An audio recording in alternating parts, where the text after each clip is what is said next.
Hey everybody, it's Mr. 845 here, and we're interviewing another small business. This is Yuri. Yuri, tell us who you guys are and what do you do? We are a food vendor and a catering.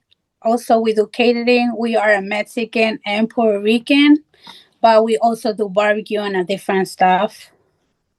All right, awesome. So, first and foremost, how I like to start some of these videos is just to get some contact information or the easiest way for people to utilize your services. So, if they wanted to get a hold of you, if they wanted you to be at either their event or if they wanted you to basically, if let's say you're making food or and find you, what's the easiest way for them to get in contact with you? I would say Facebook because I'm always on Facebook, which Okay. the page is Titi Tacos Okay. or Robles Catering, either or. I think that's the fastest way to. I'm always on Facebook, so All right, so it's Titi Tacos, so it's Titi Tacos, okay? So and then Robles Catering, correct? yes. All right. So I know I've had some of you guys' food. You guys are always at my Icon Comic Con, so if you guys don't do anything else in the year and you want to support them, all you have to do is come to Icon.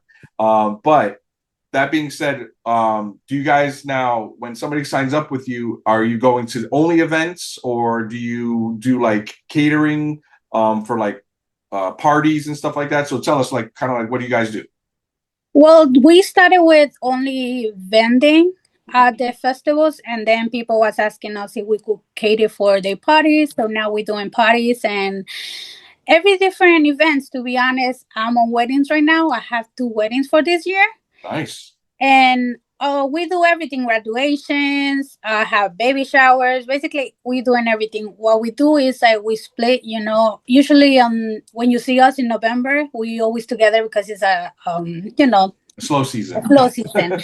Yes, but what usually you don't see me, you will see my husband, and vice versa. Usually, I'm always on the catering, so you don't see me. It's because I'm in another event or I'm catering for somebody. Okay. All right. And then so now let's talk about the food because that's Okay. why we're here, right? So Yeah. so what's the usual menu if you don't mind? Well, I try to go half and half, which is Puerto Rican and Mexican. Okay. I try to have tacos and quesadillas. Oh, but it would depend also on the occasion. The If it's a catering, of course they pick what they want, and if it's an event, I also pick and choose what event it is. Okay. I have some events in Albany that is a lot of Puerto Rican Residents, yeah. customers, residents, and they go more with alcapurrias or pasteles or things Mm, like that. But now we're talking. yes, but around here it's more like a half and half. My biggest seller, like let's say in Stormville, is the tamales. That's the first thing that sold. I'm always sold out like early in the morning, and the alcapurrias doesn't sell so much there. So it really depends where I am. But usually I have a little bit of both. So this is on at the Stormville flea market. Yes, Okay, always just so there. you guys know. Okay, let's try to explain it to them what acapuria is, if you can, so that the way they can understand. Because some people don't understand the deliciousness of an acapuria. Yes. So tell us, kind of like what's an acapuria? Boys, basically yuca. Some people do it with plantains, with green plantains, but in my preference, I don't like it. The plantain ones, I like more the yuca ones, so I go with the yuca. And no yuca smash or blend it, and then you season it, then you put cooked meat in, and then you fry it, and it's delicious. Yes. Yes. So just so everybody knows what a yuca is, okay? If you don't know what a yuca is, it's kind of like a potato, but it's more in like Spanish delicacies. But it's delicious. You could actually make yuca fries too. Yeah. So those are some good things to taste out. But acapuria, let's just say it's a hot pocket with some meat in it, but not like an empanada or a pastelillo. So if you know what those are like Jamaican beef patties. If you kind of try to go to similar foods that you've probably tasted in the past, but they offer some really delicious food.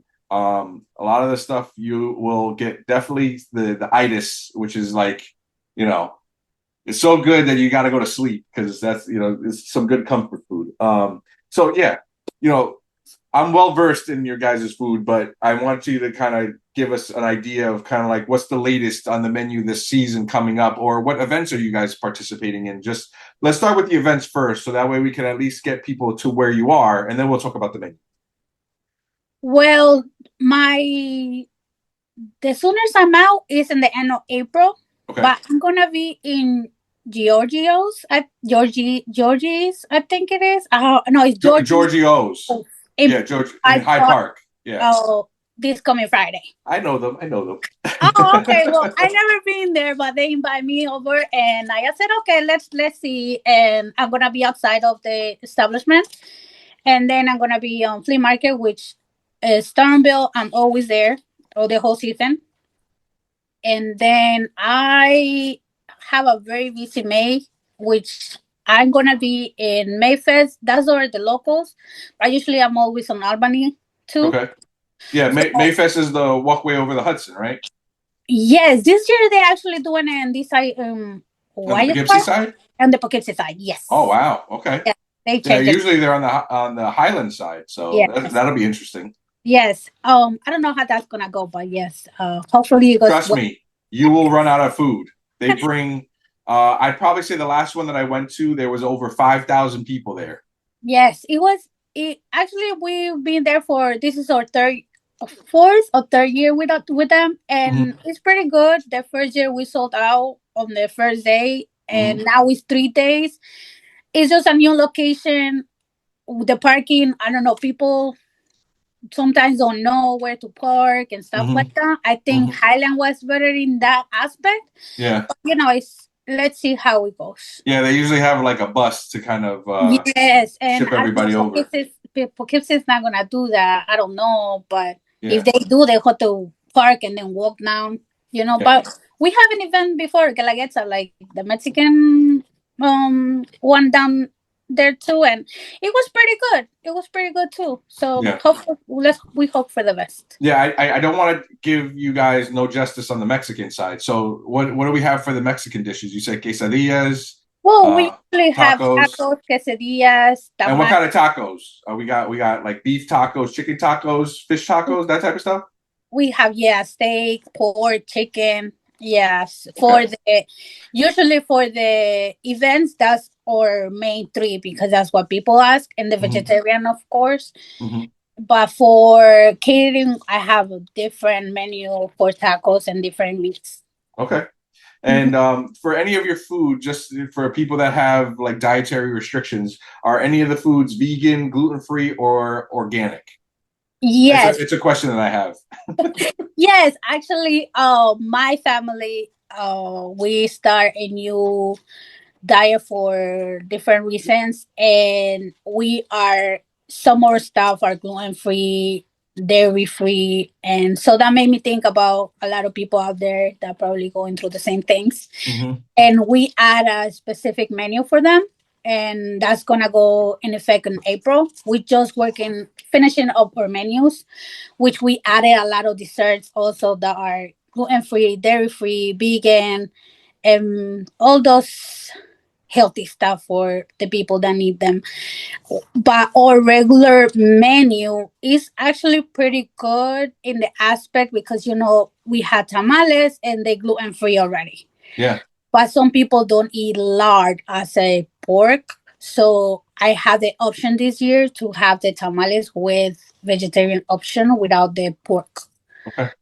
So yeah, It's not going to be the same, guys. I'm just letting you know it's not going to be the same, but they're hooking you up. All right. yeah, but it's the preference for the customer if they wanna try it, and if they want it, it's not something that I'm gonna have in every event unless they ask me for. You know what I'm saying? Yeah. No, Because I not get it. everybody.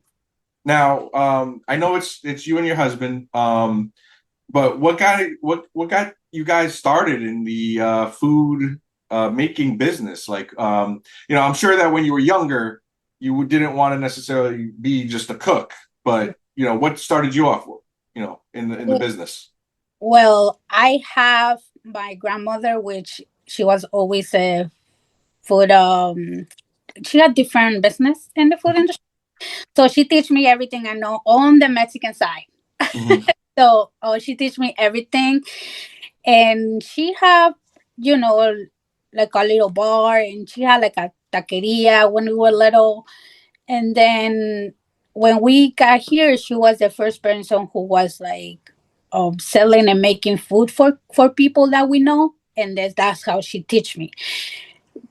Then on the Puerto Rican side, I'm blessed with how my mother-in-law and grandma on my husband's side, and she teach me everything also.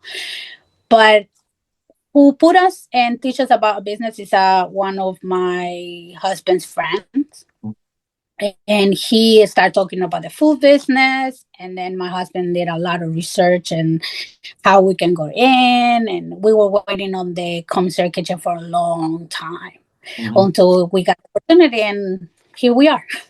Now I know that you guys also cook at the underwear factory, right? You guys Yes, know? that's the open kitchen. Yes. Yeah.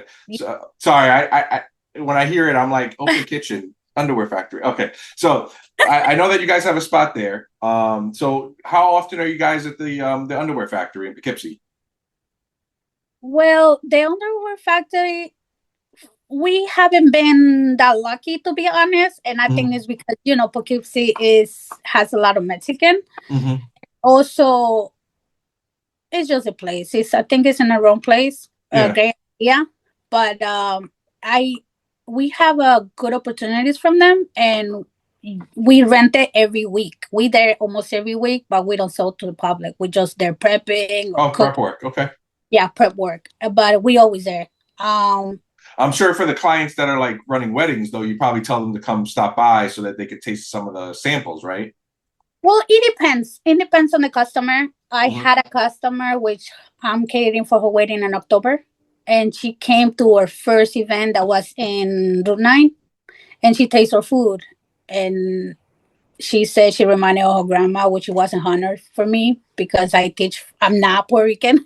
So I learned from the best, I would say, and that's why she went with us to That's try. awesome. Yeah, you have the best of both worlds. You have the spicy and the salty, so you have spicy and salty, that's I know that like, you kind of went into some of the history and some of the stuff that you guys have done and kind of like where you're at and kind of the different things that you do. But like when you were younger, what did you want to be when you grew up? Oh wow, a lot of things. Funny story. I wanted to be a nun, Okay. and Definitely a little bit different than that now.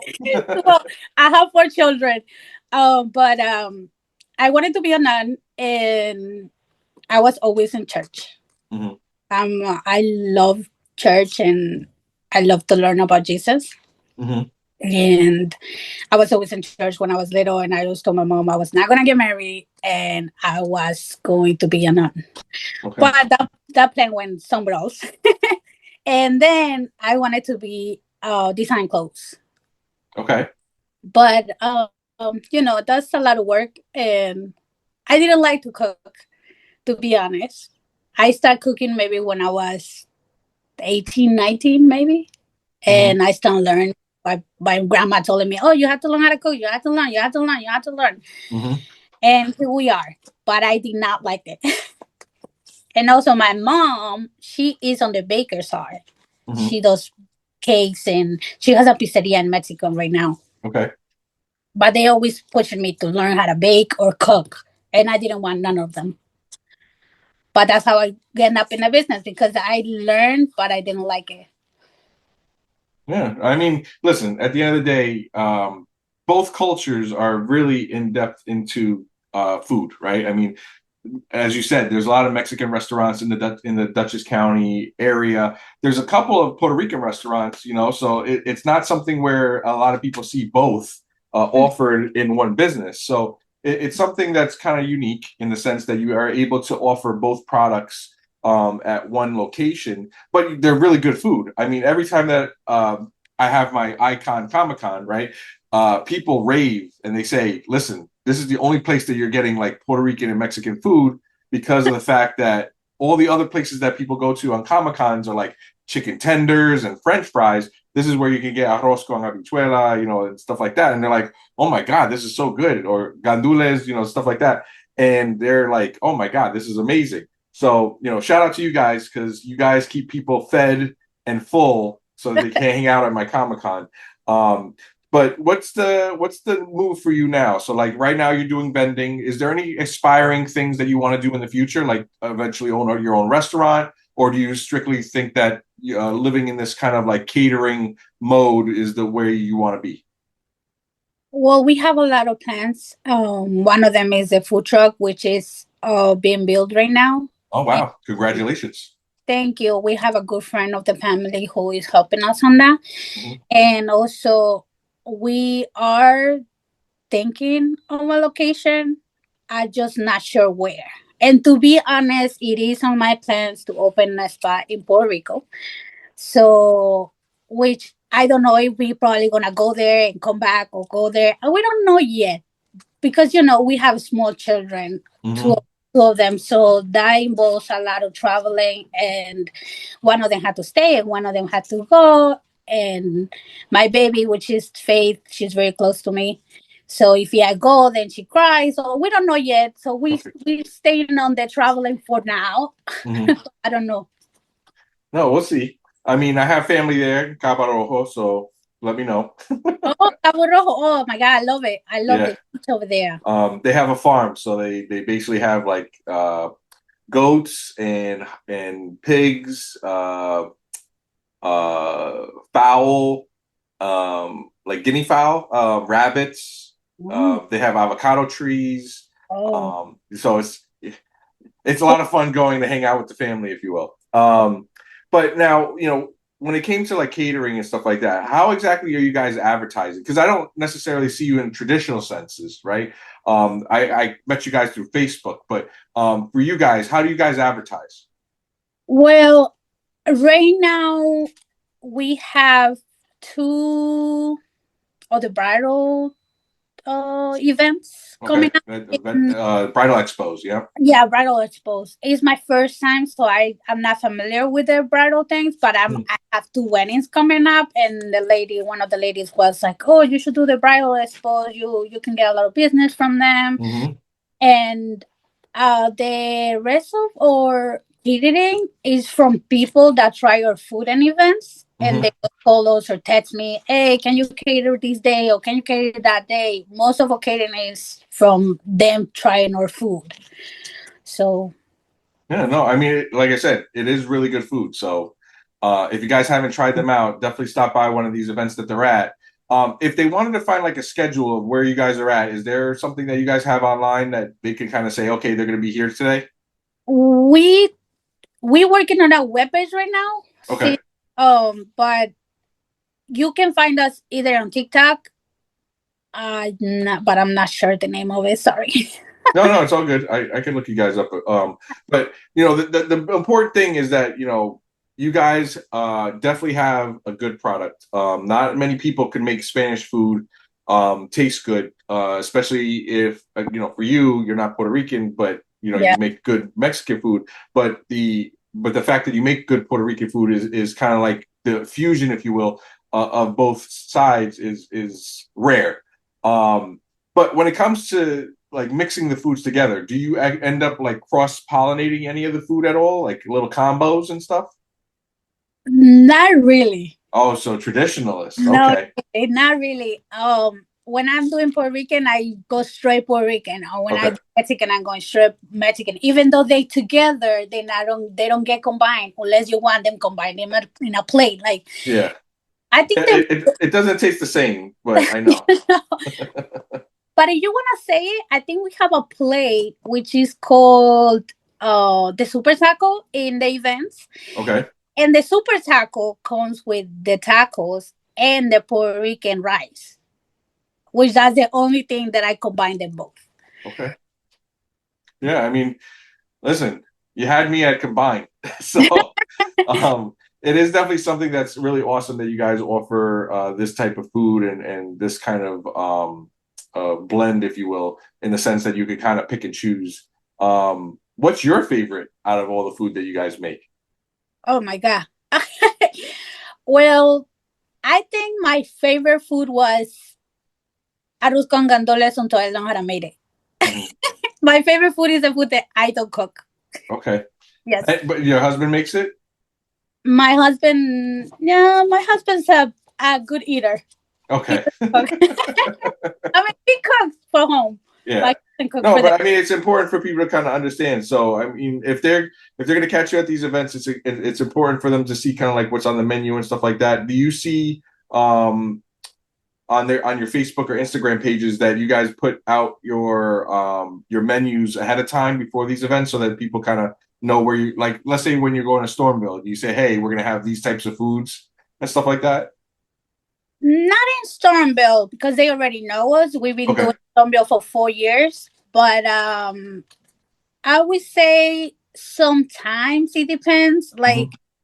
we had this event where they wanted gluten free and they wanted to know our options, so we Hmm. posted our options. But usually, I the most update that I have is Facebook. I'm always posting on Facebook where I'm gonna be the following week or that week or what I'm gonna have on the menu. Or it's let's say if I'm having an event that is close by, I will I will post the menu.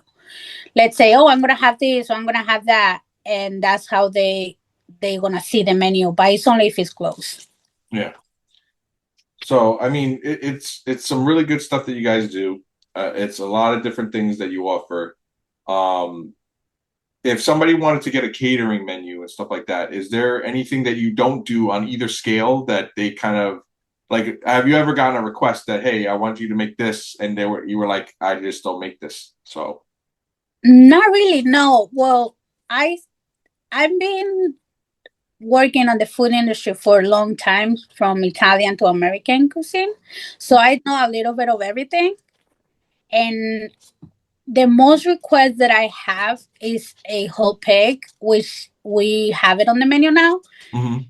But the other than that, no, I do barbecue. I do pretty much everything. So you make the whole pig pernil. Yes, the whole lechon. Yes. Wow, that's good. Yeah, that was one of the requests that they asked, and I was like, "Oh, okay, I never did it, but let me try it." So I start practicing and doing it until I perfect the process, and then Mhm. I put it on the menu. It's a lot of things that if they don't see it on the menu and they request it, then I do the best for my customers. Okay. No, that's cool. And just again, real quick, I just want to make sure. So, like, if anybody wants to get in touch with you, the biggest thing that they have to do is go to Facebook or Instagram at Titi Tacos or Robles Catering, correct? Yes. All right. And you can catch them at the Stormville Flea Market. They have other events that they're going to, like the Mayfest. Is there any other things that or events wise that you could think of that possibly people could stop by in to come try your food? I mean, listen, to talk about it right now with you is different than them actually going to your location and trying out the food, right? So Yes. if they wanted to try it out, is there any other events that they could possibly stop by and check it out? Well, local, if he is one in, I believe, Kingston or by Kingston, it's called Dia de la Familia. Hmm. Dia de la Familia is free. The food is free for the people too. They want to come and try it. Okay. Oh, the the hosted, and I wanna say Ashokan Center Hmm. is the hostess in that event, and they have sponsors that paid us to give the food free for the people. Okay. So we're gonna be there in Dia de la Familia. We're gonna be food and wine that which is in the Duchess Fairgrounds. Okay. That's in Oh, Rhinebeck. Uh-huh. Rhinebeck, yeah. Hat Balloon, which is in Dutchess County also. And I can't think anything closer Okay. to the So people. Albany, you go to Rhinebeck, it looks like Hyde Park, Hmm. Kingston, and then Icon in November. I can in November, yeah. Yeah, we got to put you down November 1st, okay? Put me down November 1st. November 1st, okay. Yeah. All right. Because listen, if you guys stop by my event, this is the one of their events that they do in Fishkill. Yeah, Um, yes. they do some really awesome stuff. They keep you guys well fed while you're looking at comic books. Come and try them out. But one last thing before I let you go. So when it comes to being in the food industry, and I'm assuming that this is not something that you originally went to, right? And I know that based on your story, you were like, I wasn't wanting to be a cook, but based on all the stuff that you've been through, if somebody wanted to be an aspiring cook and they wanted to be able to learn kind of like some of the things that you've gone through already, what are some good advice that you can give them if they ever want to start their own business? Well, it's hard. It's a hard industry. It's a very hard industry in the aspect. It's a lot of stress. It's a fast pace. You're always running. You're always doing something. Even though we only work 3 days a week, sometimes we prepping or buying, or it's a lot of work. So you have to have the, I don't know how you say it. I want to say you have to want to work Yeah, the perseverance to work. Yeah. on this business. But in the other side is very joyful. I love what I do now. I love it. I love to cook for people. I love when they tell me it remind me of my grandma, remind me of my mom. Um, I love when they say, "Oh, I just came here to see you," and that's something that made me so proud of what I learned and make me proud of who my ancestors are, which I learned from both sides and I love them both sides because they teach me everything, and everything I know is thanks to them and pushing me to cook, which I didn't want, but I do love what I do. And I think that if they want something, no matter what it is, I think you just keep trying. So Yeah, you're still there. I see it. I'm sorry. Um, it's something popping the thing, so I don't know. Oh, but if you keep trying, eventually you're gonna get better at it. Yeah, no, I mean, it's some good advice. Like I said, if you guys haven't seen them, check out their Facebook pages and their Instagram pages. They're really good, the definition of a mom and pop shop of catering and great, delicious food. I've tried a lot of their food when they've been at my events. I know that they're good. Most of the time, I can't even indulge in a lot of the stuff that they do because I'm running around so much. And like I said, when you eat that, you're like, I need to take a break. It's so good. I was just like sitting in my stomach, and it's like, oh, I just want to just relax. Thank you. Thank you. No, but I mean, seriously, you guys are awesome. You're a very cool couple. When you guys come, it's always a joy to see you guys and smiles on your faces all the time. Definitely work with them. They are a part of the Hudson Valley. They do some awesome work. I can't say more about you guys because people got to try it before they can understand the extent of how good your food is. Thank you. But that being said, everybody, make sure that you check out their stuff on social media. If you like, follow, and even share their posts, it definitely helps a lot of the small businesses that are in the area, especially this one.